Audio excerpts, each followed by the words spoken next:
जे मानगोनां अजा नोंथांमोन आरो रायजो राजाफोर मैयानिफ्राय जानानै दिनै गेवलां मेल आं अजाफोरखौ बेखौनो आङो सिनायथि लाहोदों 27 जन जे गसंहोदों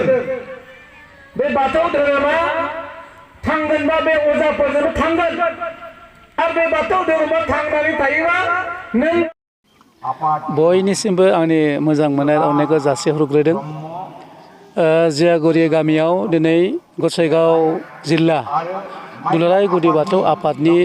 साननैनि हाबाफारि लानानै जथुमा जादों बेयाव अजा आफादनि बिथांमोना गावसिनि नियम नितिखौ बोरै लांनो आरो बोरै धोरोमखौ बोरै लांनो बेफोरनि जुनै बिथांमोना सावरायदों आरो बेयावनो आंबो बाहागो लाफैनो मोननानै जोबोद मोजां मोननाय मोनदों आरो रायजो राजाखौ नुनानैबो आं गोसोखौ गोजोननाय मोनदों गोदान बोसोरजों लोगोसे दिनै जे दुलाराय गुदि बाथौ आफादनि सावरायनाय जादों बिथांमोना जे थांखि लादों हयत'बा बे थांखिया फैबाय थानाय समनि थाखाय मोजाङानो जागोन आरो मोजांखौनो बिथांमोना लादों आं आसा खालामो फैबाय थानाय समाव जों बयबो साफ्रोमबो बयबो बिटिआरनि रायजो राजाफ्रा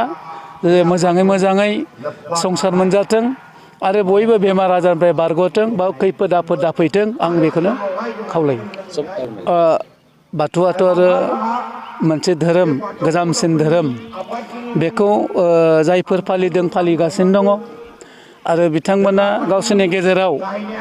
फोथायलायनाय आरो बिसासखौ लाखिलायनानै बे धोरोमखौ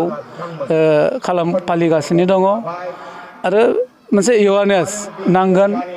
जायगा बिथांमोनहा हयथ' थांनांगोन रायलायनांगोन सावरायलायनांगोन आरो बेनि नियम निति माखासेखौ थिग खालामनांगोन जों बोरै लांनो आरो बोरै लाङा बिथांमोना हयथ'बा खालामबाय थादों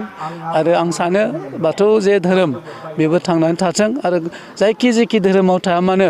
गावबागाव धोरोमखौ थिग खालामनानै फालिनांगोन आरो अब्लानो गाव थिग जागोन।